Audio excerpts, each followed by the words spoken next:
Nobelpris i fysik. Välkomna till Kungliga Vetenskapsakademin och den här presskonferensen då vi ska presentera årets Nobelpris i fysik.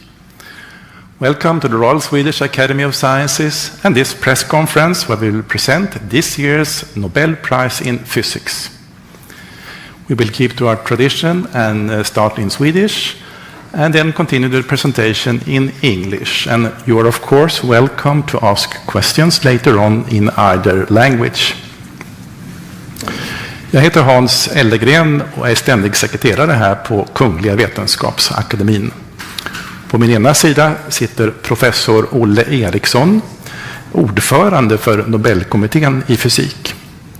Och på andra sidan professor Göran Johansson, ledamot av Nobelkommittén för fysik och sakkunnig inom ämnet. My name is Hans Ellegren. I'm Secretary General of the Royal Swedish Academy of Sciences. To my right is Professor Olle Eriksson, Chair of the Nobel Committee for Physics. And to my left, Professor Göran Johansson, member of the Nobel Committee for Physics and one of the experts in this field. Årets pris handlar om att möta kvantmekaniken på ny skala. This year's prize is about encountering quantum mechanics on a new scale.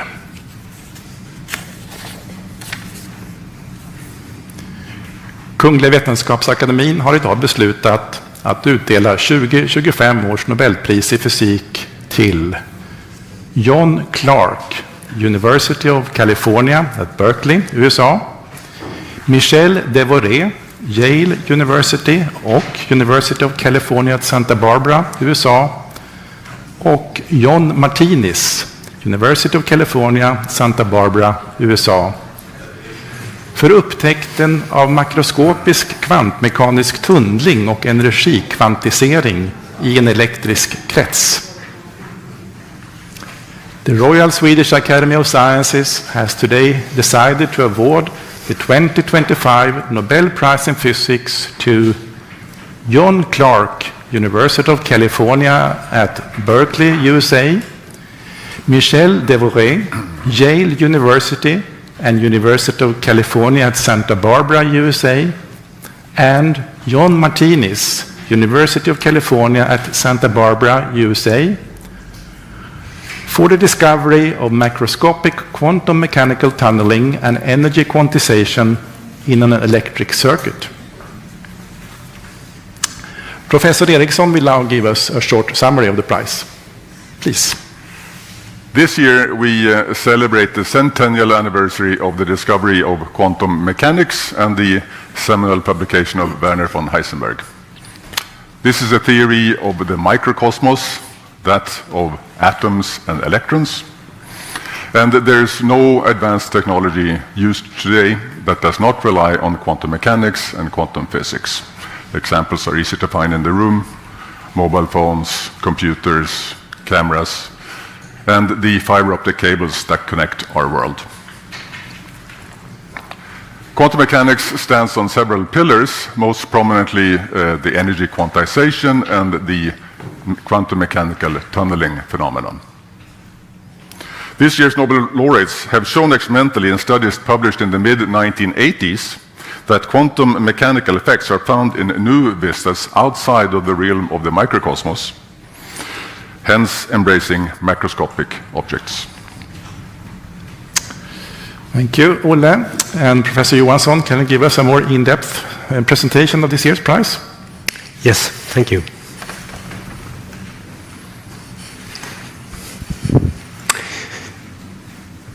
So, this year's prize is about quantum mechanical tunneling.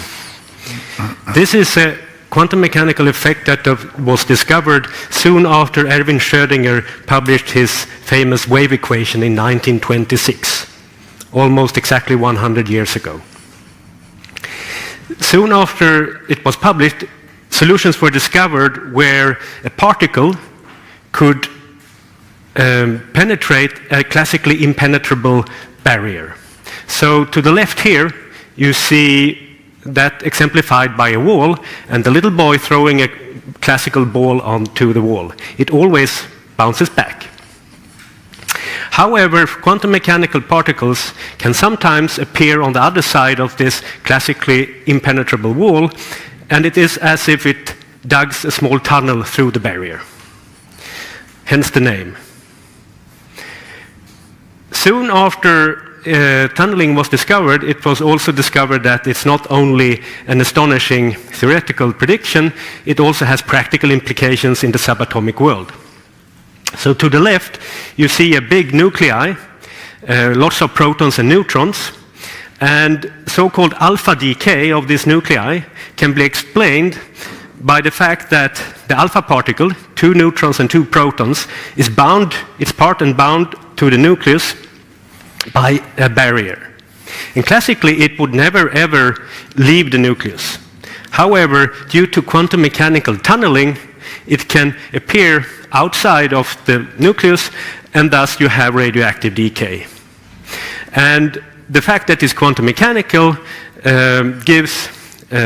tells that it's a completely random process, and also by calculating the width and the height of the barrier, you can calculate the average waiting time for this decay or the half-life.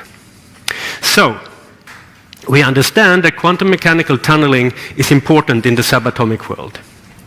However, can we observe larger systems that tunnel? This was a question raised by Nobel laureate Anthony Leggett in 1978. He suggested that it should be possible to observe something called macroscopic quantum tunneling in a superconducting circuit. So how should we understand this? Well, in the upper picture here, you see a normal conductor. In the normal conductor, the electrons are very individual. They are fermions, and they are very easily distracted. So if you push a current through this conductor, the electrons are easily distracted, and there is resistance. Thus, you always get the voltage across this conductor. In the second picture, you see how a superconductor works.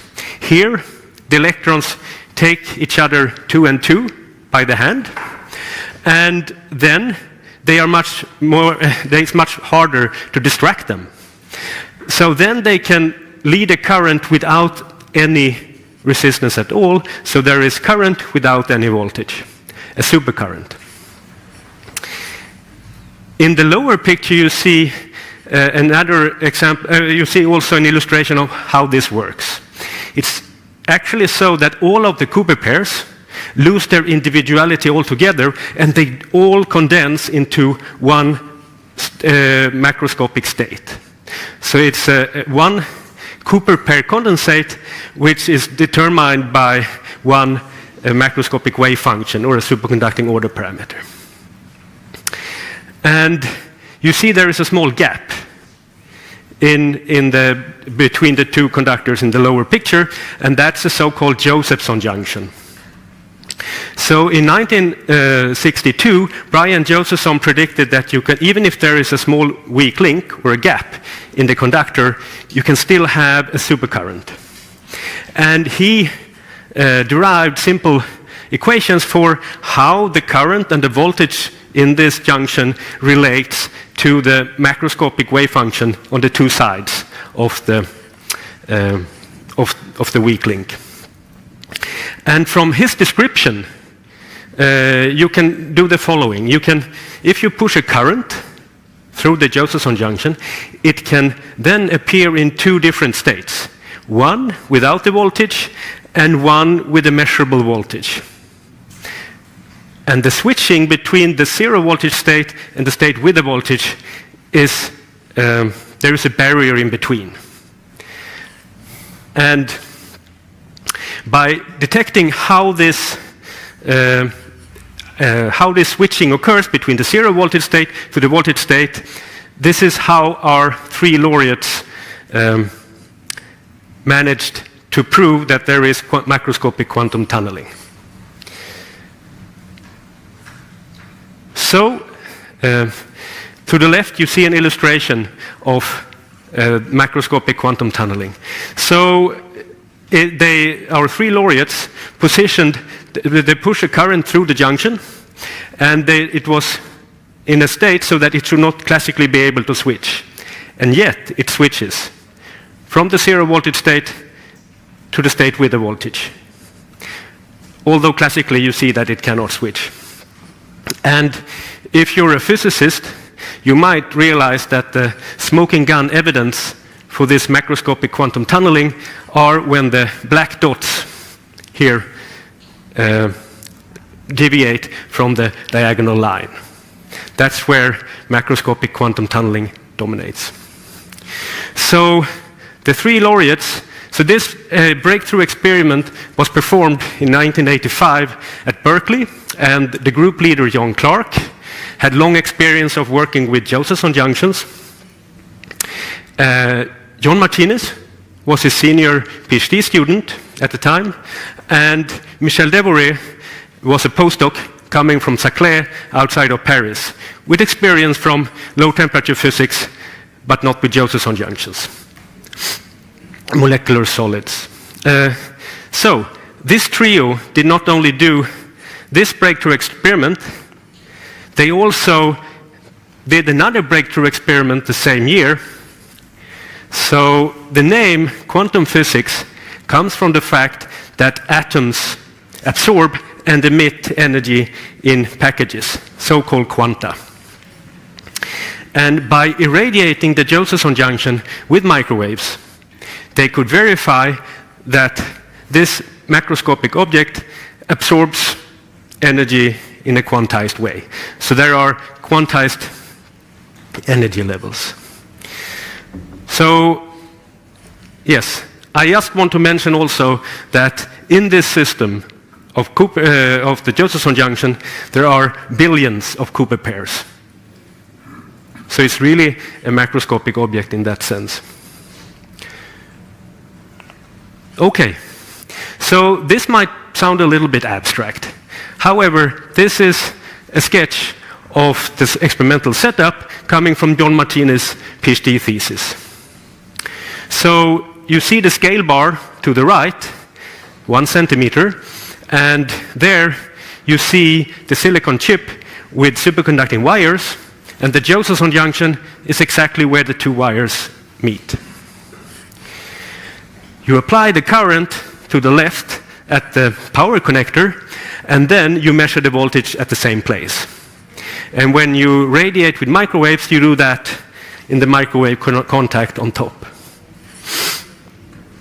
Then you also see there's a copper tubing and copper powder inside, and that's a newly developed filter for this experiment that isolates the Josephson junction extremely well from the environment, which you need because these quantum effects are very sensitive to interaction with the environment. And I think to make it even a little bit less abstract, I also want to show you a modern quantum chip. So the silicon chip is the square in the middle here, and there are superconductors on top, and then there are 9 artificial atoms on this chip. And you can see them with your naked eye.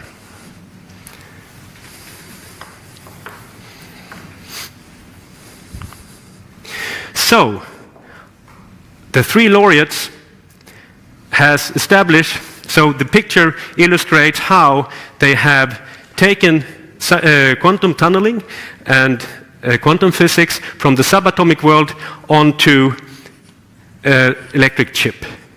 So now we had 40 years of lots of groups in the world exploring quantum physics on a chip, engineering artificial atoms, exploring quantum physics in regimes which are hard to get to with natural atoms, because you can engineer these artificial atoms. You can also couple the superconducting atoms to mechanical oscillators, and then you probe quantum properties of mechanical oscillators. And you may also have heard that this is one of the platforms where you can develop a quantum computer. Thank you.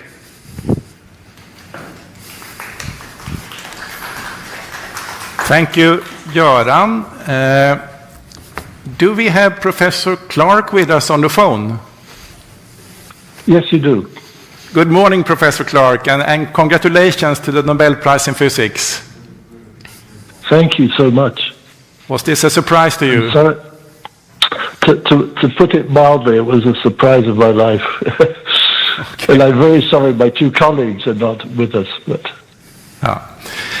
I'm sitting here in this beautiful session hall of the Royal Swedish Academy of Sciences at the press conference with many interested journalists here, both from the national and the international press. Are you ready to take some questions from them? Yes. SVT? I have to congratulate you on the award, of course. My first thought was that it's quite mind-boggling, your discoveries. I was wondering, did it occur to you at the time that that you managed to prove there is microscopic quantum tunneling, that it might be the grounds for a Nobel Prize in physics? I think that had not occurred to us in any way. Oh, pardon, I didn't get that. I think that it had not. We had not realized in any way that this might be the basis of a Nobel Prize. Do you remember the specific breakthrough and how it what happened at the time? Well, Michel Devereux and John Martinez are brilliant people. I worked very closely with them for at least a year on this and other topics. And the first thing I would like to say is that this discovery would never have happened without the two of them. I was in principle the leader of the group, of course, but their contributions are just overwhelming. Okay, one question there, please. Hi, Professor Clark. This is Yiwei from the Chinese Media Intellectual. First, congratulations, and I would like to know your feelings now and where you are now. And the second question is, what do you think your research has left the open questions for the next generation of physicists? Thank you. Well, first of all, my feelings are that I'm completely stunned, of course. It had never occurred to me in any way that this might be the basis of a Nobel Prize. And I'm sorry, what was your second question? My second question is, what open questions does your discovery leave for the next generation of physicists? Well, I think that, it's already been suggested, this is something that does lead to the further development of, or the development of, sorry, I'm losing my words, of the quantum computer. I mean, many people are working on quantum computing, and I think that I think that it is recognized that our discovery is in many ways the basis of this. Yes, please. Thank you. Bogun Radlewski from the Polish television. Congratulations, Professor. I wanted to ask you because, well, everyone in this room has a smartphone, and we have cameras that use memory chips that are actually based on the effects that you were studying. I wanted to ask you, did you predict when you made your discoveries that they are going to have such a widespread practical applications?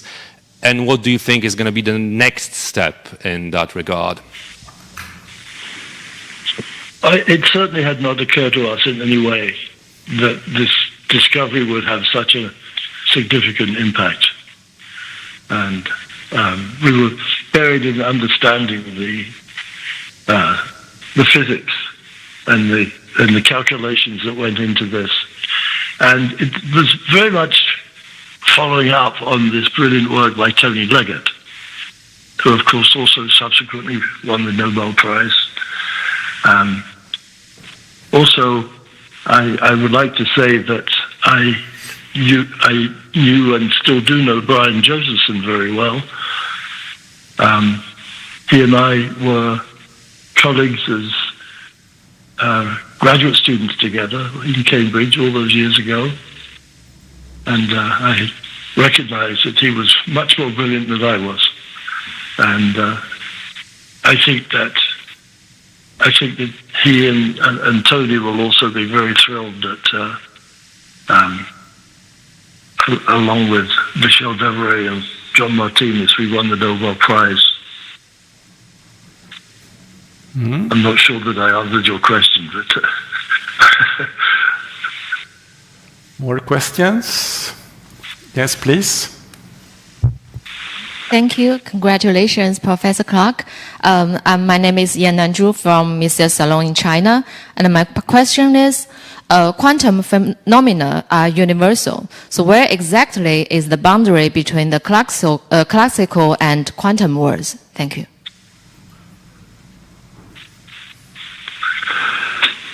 Well,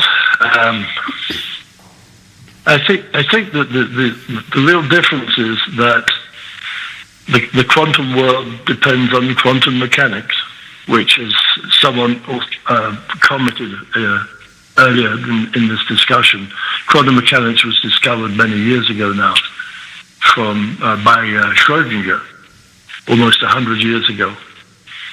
And that's the underlying basis. The thing is that classical physics doesn't depend on quantum mechanics.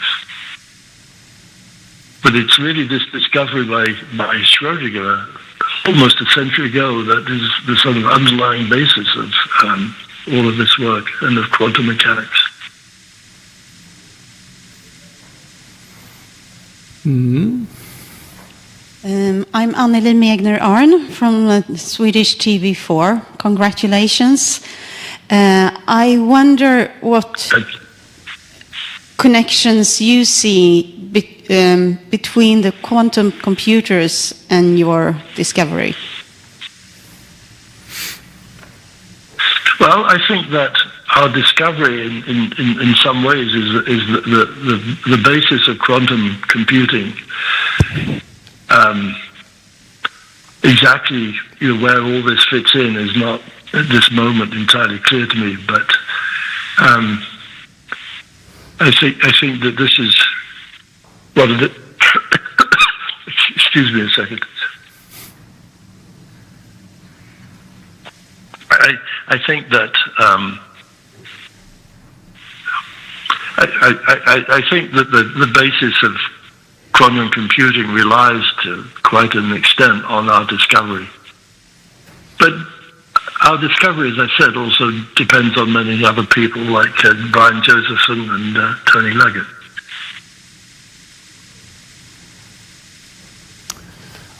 Yes, please, there, in the back. Congratulations, Mr. Clark. Konstantin from AP. Could you tell us how your discovery is used by average consumer today? Thank you. Well, as people have pointed out, I mean, the many straightforward applications are things like the cell phone. And I'm speaking on my cell phone, and I suspect that you are too. And that one of the underlying reasons that the cell phone works is because of all this work.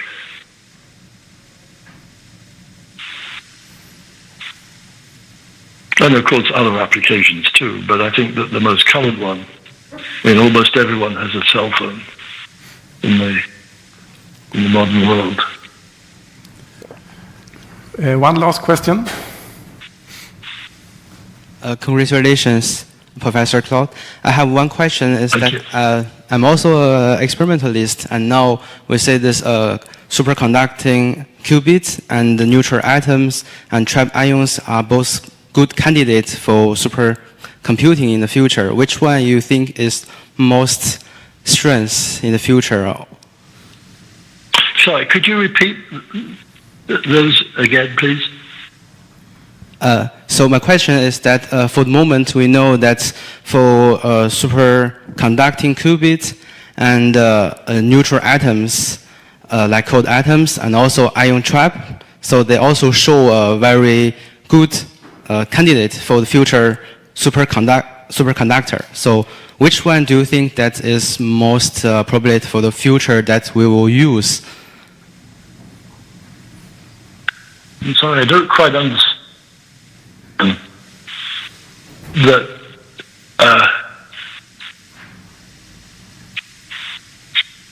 I mean, you talked about qubits and neutral atoms, and what exactly are you asking? Maybe we need to take that question afterwards. Okay, yes. I think this was the last question for you, Professor Clark. Thank you, and once again, our warmest congratulations. Thank you. Thank you so much. We look forward to meeting you in Stockholm in December for the Nobel Prize ceremony. Yes, well, I look forward to being there too. Yeah. Bye-bye, and congratulations again. Good. Thank you. Thank you. Goodbye now. Okay, so let's move on to more questions about the physics prize and the research involved, or if you want to ask the committee something about their work. And again, you can ask either in English or in Swedish.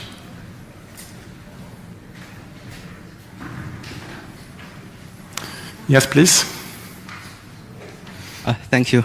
I'm Yanliang Guo, and I'm also an experimentalist in cold atoms. And then my question, I have two questions. So the first question is that we know theorists is the ones that foresee the future, and experimentalists that is realize this system and then to change our daily life. And then when evaluating Nobel-worthy contributions, how does the committee balance the value of this original theoretical breakthroughs and that delicate experiments that realize these theories in the lab? And second question is that when evaluating Nobel-worthy contributions, does the committee also take into account or consider the potential influence for the future science and applications, or it is just focus on the past achievement? Thank you. Göran? So, yeah, I mean, the last question first, of course, we can only regard what's been achieved so far. So we can only give a prize for something that has been done already. I mean, both deep theoretical insights are of course very important, but experimental discoveries are, I mean, lies at the heart of physics. So they are both extremely important. And we should also remember that this should be for the greatest benefit of mankind. So we definitely do consider what's the impact of these discoveries. Olle, do you want to add something? Yeah, so as Professor Johansson says, the will of Alfred Nobel states for the betterment of mankind in the field of physics. And so this, of course, could be something that is very practical, but it could also be something that tells us where we are in cosmos, you know, anything on cosmology and black holes. And it's important, I think, to remember the quantum mechanics has basically three founding fathers. It's Heisenberg, Schrödinger, and Paul Dirac. And Paul Dirac was awarded the Nobel Prize in 1933. And he was asked at the award ceremony then by someone like you, what is the use of your discovery? And he says, I don't think there's any use of that at all. And he was asked again, but maybe in the future. And he says, no, I don't think so, not even in the future. And so this genius of a man, for once he was wrong, because as I said a few minutes ago, there's no technology that we use today that does not rely on their discoveries. And so the important thing here is that science always advances our society. So even if we don't know something for tomorrow, goodness will always come. I think it's time to stop there. If you have further questions, you can ask committee members after this press conference. Thank you for your interest, and we hope to see you here again tomorrow when we will announce this year's prize in chemistry. Thank you. Professor Göran Johansson, member of the committee of the Nobel Prize in Physics. What is this year's physics prize about? So this year's physics prize is about putting quantum mechanics, which we know from the subatomic world of electrons and subatomic particles, onto such a chip, electrical circuit on a chip. Okay. So you can study it on the chip. Yeah. Tell us a little bit more. Why is this important? So because you can engineer the circuits on the chip, you have artificial engineerable atoms. So instead of having sort of only the natural atoms, you can explore new parameter regimes. You can increase the coupling between, for example, an atom and a cavity, if you like, because there are lots of theories about this. And then in this kind of systems, you can look at different aspects and check that quantum mechanics works. And why is this such a breakthrough discovery, would you say? So there were two breakthrough experiments performed in 1985 demonstrating that you can actually do these artificial atoms on chip. And since then, we had 40 years of development of many, many groups in the world, an ever-increasing number of groups exploring quantum physics on chip. And it's also been driven by the quest for realizing a quantum computer. So that's, of course, something that's been driving this effort as well. But today we don't have the quantum computer yet.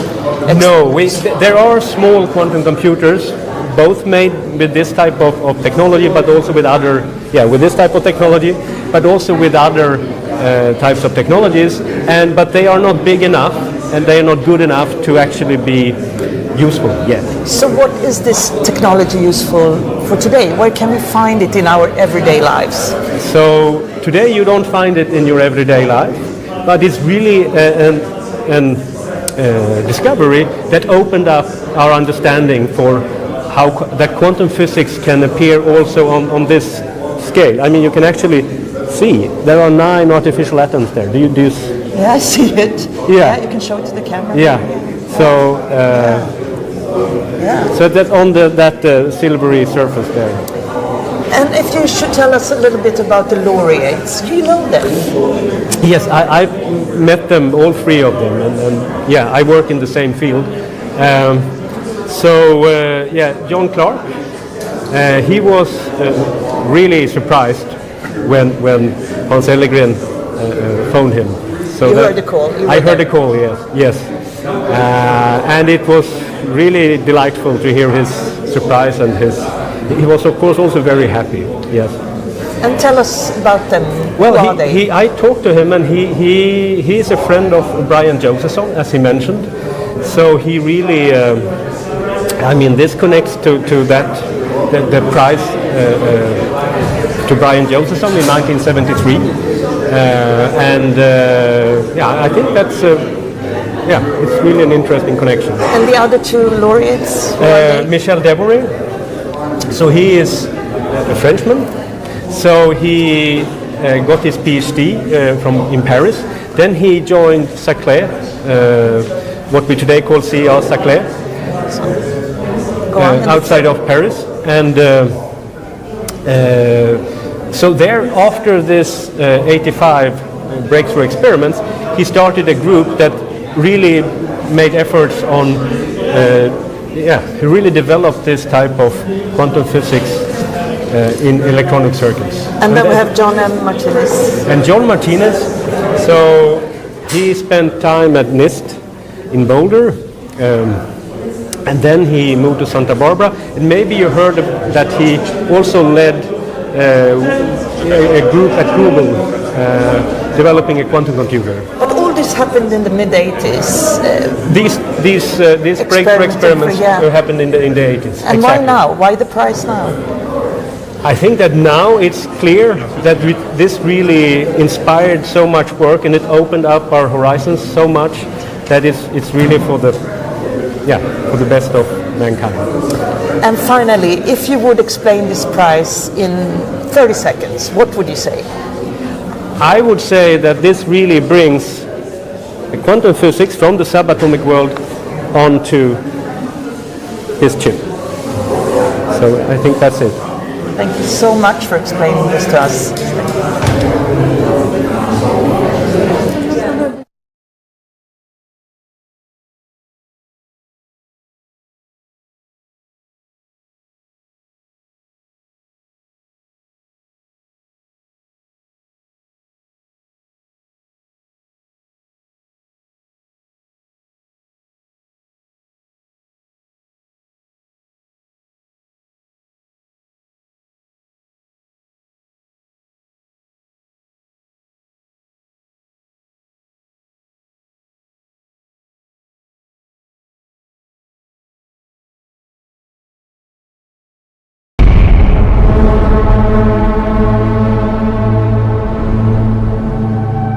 Hidden amongst these snow-covered hills is a secretive institution.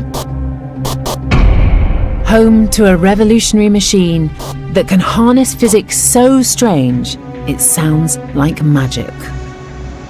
This is IBM's research facility. It's where some of the biggest breakthroughs in the history of computer science have happened, and probably going to be home to a few more, because this is where they build quantum computers. Their potential is huge, promising breakthroughs in material science, medicine, fundamental physics, and more. But there is a dark side, because they will come with the ability to decrypt all internet communication. Experts say there is now a quantum arms race between the United States and its biggest economic rival, China. I'm Professor Hannah Fry, mathematician and writer. I want to know where quantum technology will take us, and with international security under threat, who will come out on top?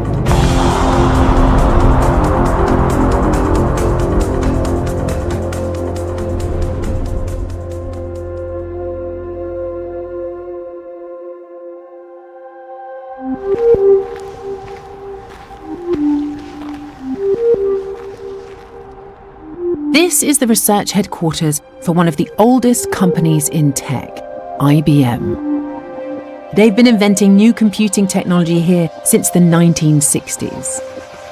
It's like the Jetsons meets the Flintstones. Quantum scientist Olivia Lanes is showing me IBM's newest experimental machine. This big shiny behemoth is IBM Quantum System 2. Sounds like it's on. What is the big deal there? I mean, why not just build an ordinary supercomputer? It's a totally different avenue. It's not just supercomputers, but better, or AI, but more powerful. It's an entirely different way of computing. The big difference is the computer's ability to harness the mysterious effects of quantum physics. Standard computers, they calculate by using billions of tiny little on and off switches known as bits. Now these things, they're very reliable, they're very accurate, and they work together in sequence. So, if you ask a standard computer to solve a maze, it will do so by checking through every possible path one by one until it finds a solution. Now, depending on the size of the maze, that could take seconds or minutes, or potentially, for a really big maze, even years.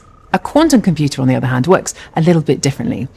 There, the bits are known as quantum bits or qubits, and rather than just being on or off, a qubit can be held in something called a superposition, where it can be both on and off at the same time. Now, okay, I know that doesn't really make a lot of sense, but unfortunately that is just how physics works down at the atomic level, so go with me. This bizarre ability of a qubit to be in two states at once means that a series of qubits can solve lots of calculations simultaneously.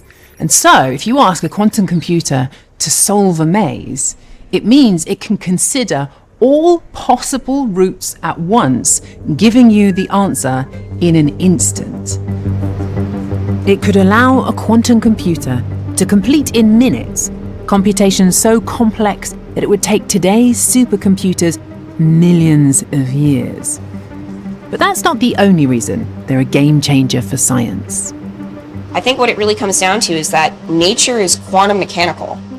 When you get down to molecular and atomic interactions, nature does not obey classical physics. It's just a very crude approximation. And if we really want to understand how nature evolves in time, we have to have a system that obeys quantum physics. So I guess this finally gives us the opportunity to do simulations down at the level of atoms. And when you have that, I mean, you can design drugs at the level of atoms. That's right. You can design materials, batteries. And we haven't had this before. We've never had that. I think when quantum computing comes up in conversation, people are excited about it, but they're excited about the amount of power it gives you, about how quickly you can do computations. Because, okay, sure, all of that stuff might be true, but we should be thinking of this as though someone has just invented the telescope, and all of a sudden we can see and understand things at a scale that we just did not have access to before. That's the ambition, at least. Quantum computers cannot yet perform useful calculations better than a supercomputer, because in practice, getting even a handful of qubits to give you a reliable answer is phenomenally difficult. Yep. Now you got it. And then you go straight. Oh my God. Whoa!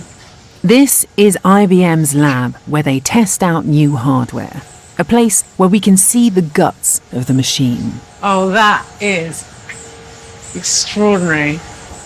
This is what System 2 looks like inside? Yeah. What are we looking at then?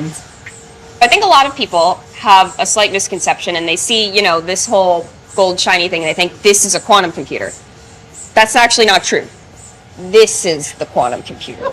So this tiny little thing, right? This is the Heron chip. This is the 133 qubits that I am holding in the palm of my hand. How much is that worth? A lot. Don't drop it. I'm going to try not to. The chip contains the qubits that carry out the computation, and it's fair to say they're a little fussy.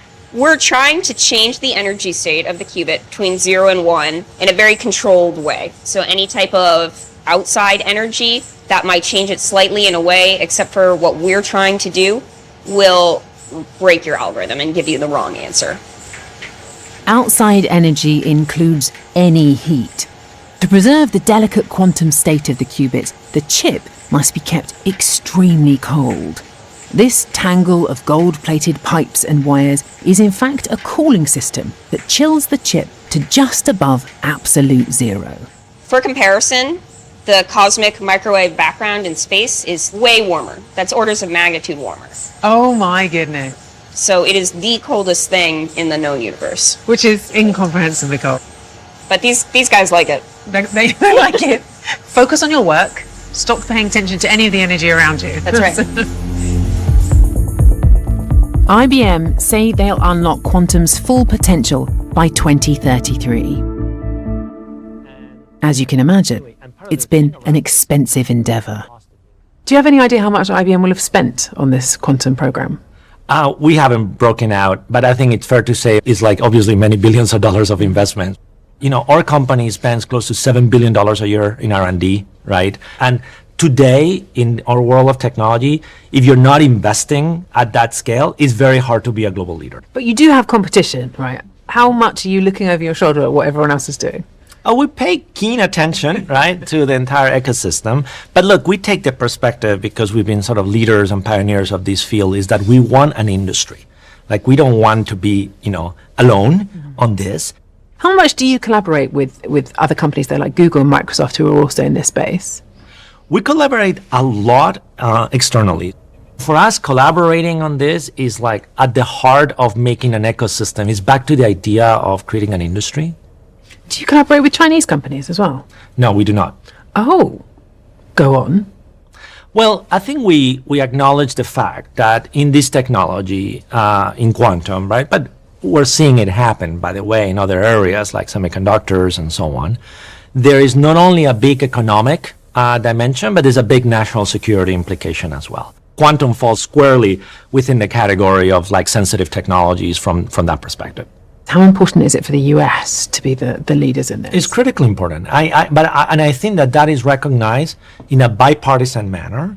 One of the things we're witnessing is that we've seen the elevation of technology to the same level of geostrategic importance as trade or military alliances. Quantum computing is without a doubt one of the top technologies that the United States needs to lead. For now, the United States maintains supremacy in the development of quantum computers. But its biggest rival is fast catching up. 集聚力量，进行原创性、引领性科技攻关，坚决打赢关键核心技术攻坚战。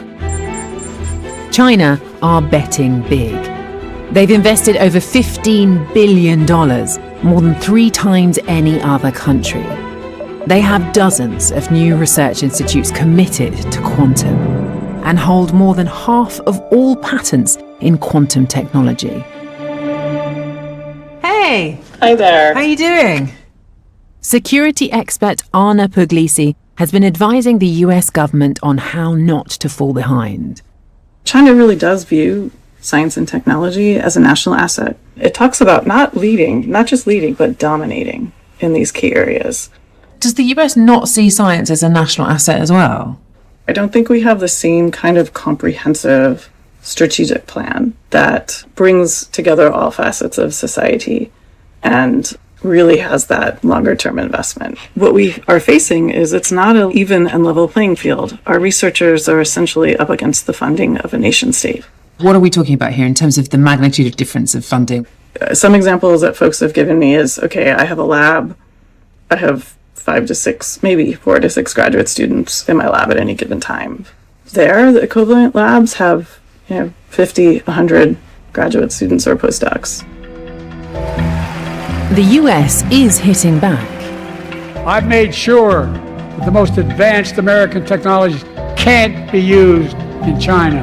And thanks to our CHIPS and Science Act, the United States is investing more in research and development than ever before.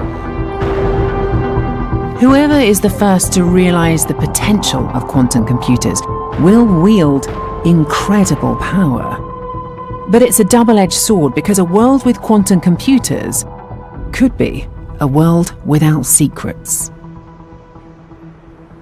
Pretty much all internet communication is based on scrambling it using a secret code, otherwise known as encryption.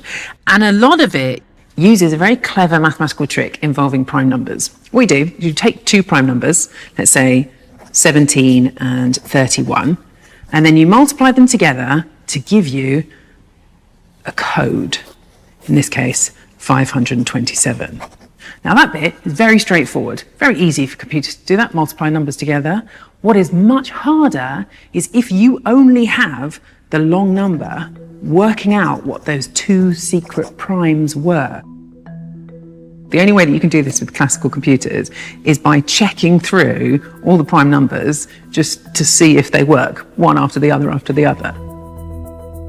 A common type of encryption, RSA, uses prime numbers that are hundreds of digits long. To crack those codes, it would take a conventional computer trillions of years. That's really the obstacle of encryption. It's not that it's impossible, it just takes a really, really long time. This is where quantum computing comes in, because quantum computers using superposition can simultaneously run numerous calculations at the same time and can take something like this down to being crackable within just a few minutes.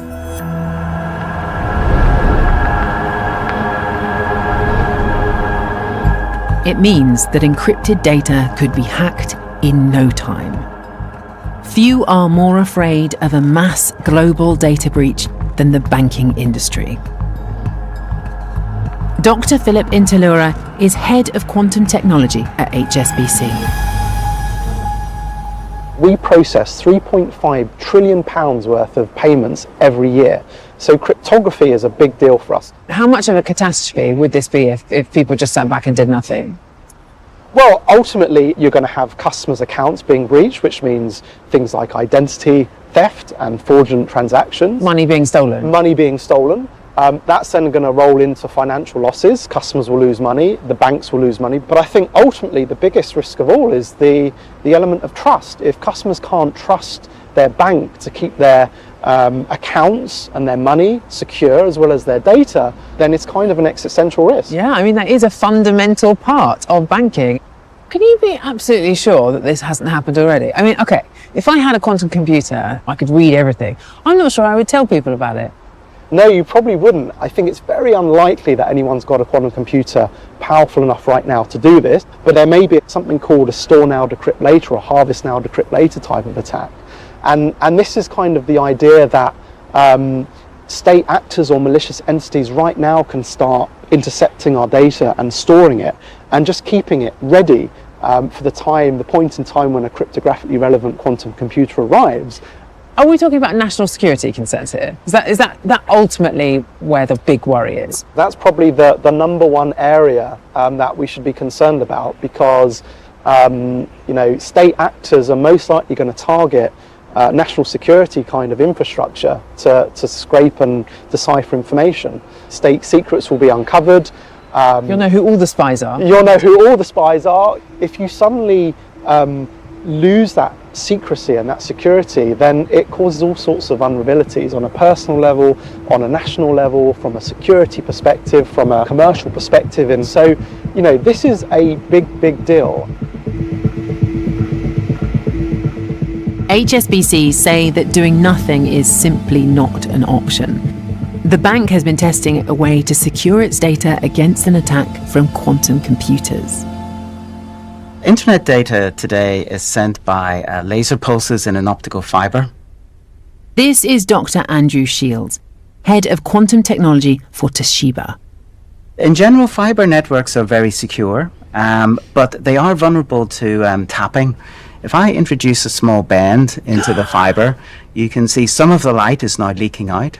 And actually a hacker can use that. They can introduce a small bend to tap out some of the light and measure that to recover the data. So that's all you need then, is just access to the cable? Indeed, it's very straightforward. Goodness me. Andrew has built a device that utilizes the strange world of quantum physics to send data in a way he claims can never be hacked. It's called quantum key distribution. This is it? This is it, yes. What this box is doing is it's sending single photons through an optical fiber into the BT network, and we use that to form encryption keys, and those encryption keys are then being used to secure data sent between here and the data center in Berkshire. The device generates a secret code using single particles of light, photons, which are sent one at a time down a fiber optic cable. A fundamental law of quantum physics is that if you observe a photon, you change its quantum state. And that means that if an eavesdropper tries to intercept the key, the code will be changed, rendering it unusable. The device already uses telecom company BT's existing fibre network to send sensitive files across London to a data centre over 30 miles away. Tell me about the information that you're sending using this method at the moment then. So in the case of HSBC, it's financial data, but we've done other trials with hospitals, for instance, where they've been sending medical scan data, or with governments where they've been sending some government data. Do you feel this sense of urgency from companies then, even though we're not quite there yet with quantum computers? Yes, they absolutely are. There's an increasing realization that the quantum computer is coming. How far away do you reckon it is? Well, no, that's a very difficult question to answer. If I was a betting man, maybe I would say 5 to 7 years. There are no maybes here. It's not if this is going to happen, it's when it's going to happen. And it's the total acceptance that when it happens, our existing communication systems are no longer fit for purpose. And that puts you in a position where you have no choice but to find something else that works and is secure. Some have made more progress than others. In 2016, China shocked the world by launching a satellite capable of sending quantum keys over far greater distances than fiber optics. It's part of a wider quantum network that China has built, connecting banks, government and industry across the country, leaving other nations scrambling to catch up.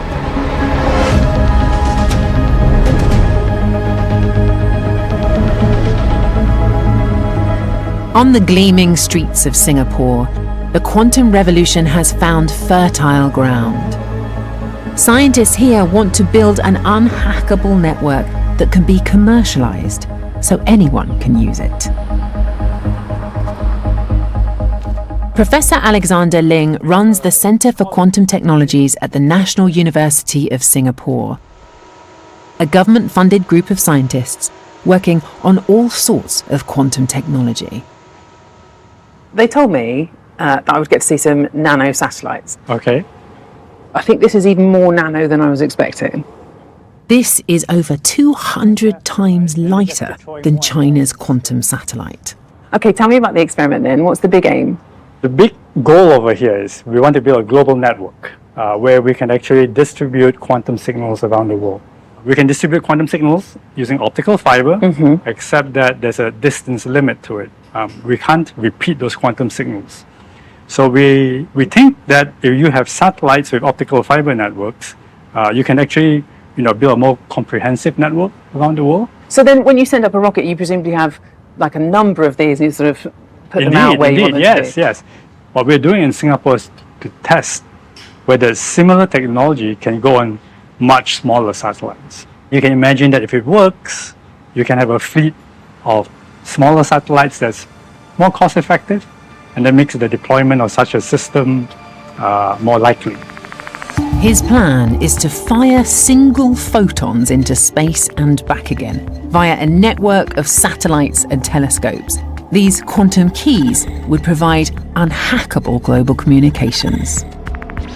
So this is your fancy photon catcher? That's right. This is a telescope that's going to receive the signals from the satellite. Long-distance communication is just one part of Professor Ling's work. They also collaborate with US and Chinese companies. Quantum technology was developed in an era when international relations was more relaxed, let's put it that way. It started in the late 80s, early 90s, and everyone was open to having an exchange of people and ideas at that time. Has that desire for collaboration continued, or has it been sort of shut down a bit more because of the geopolitical situation we find ourselves in? I think definitely everyone's aware that there's tension, geopolitical tensions, and people from time to time talk about export controls and things like that. Everybody seems to have high expectations for when quantum technology will deliver those benefits.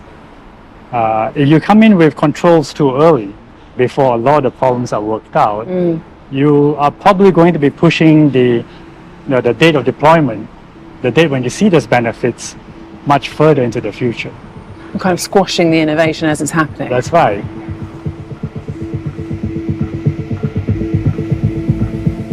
Scientists understand how quantum computers could supercharge their discoveries. Banks and governments see the risks and the potential for economic growth. But will a high-stakes duel for supremacy really define the future of global power? I think the rhetoric around this, it's always framed as a quantum race, right? Between two giant superpowers who are throwing everything they have at it. But I sort of don't think that this is like races that we've had before. I don't think this is like the space race or the nuclear arms race, because I don't think that we're in a situation where you can only have one winner.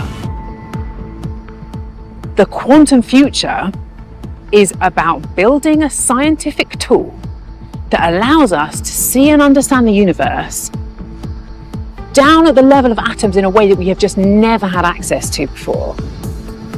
And okay, maybe I'm just being optimistic, but I think that that is something that all of humanity will stand to benefit from.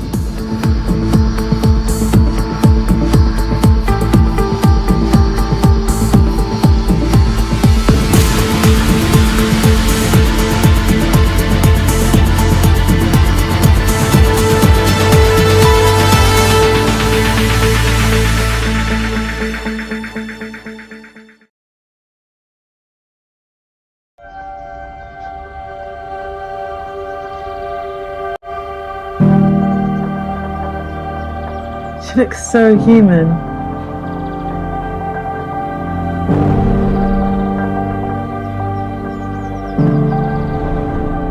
Central London should be the last place that you'd find gorillas. But here, behind the glass in a zoo, these majestic animals offer a glimpse into our past and perhaps a vision of our future. About 10 million years ago, her ancestors created accidentally the genetic lineage that led to modern humans. And I think it's safe to say that hasn't exactly worked out well for the gorillas.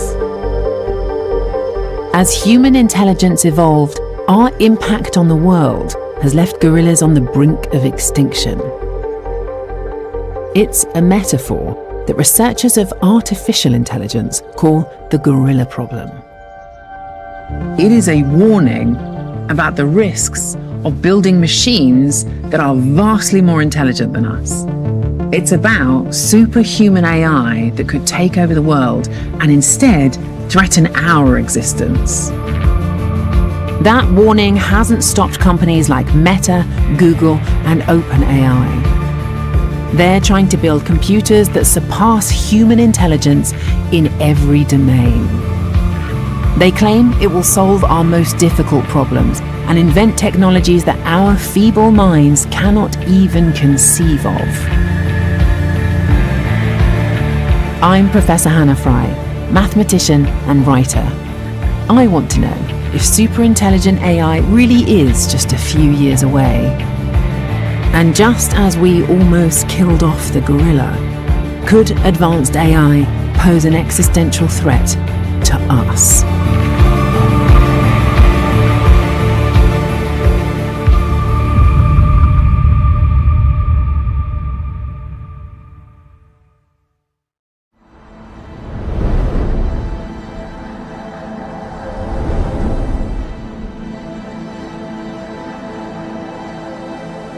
Unless you've been living under a rock, you'll know that AI is everywhere now.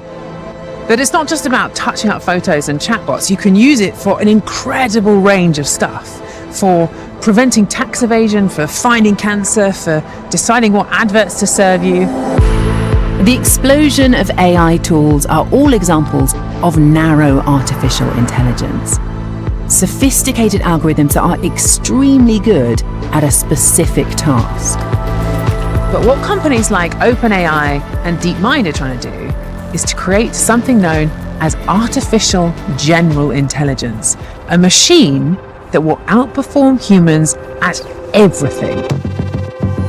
These sort of human-level AI systems that are very general purpose, that's always been the holy grail, really, of AI research. I think we are getting pretty close now. The tech giants are spending billions of dollars on general AI each year, all to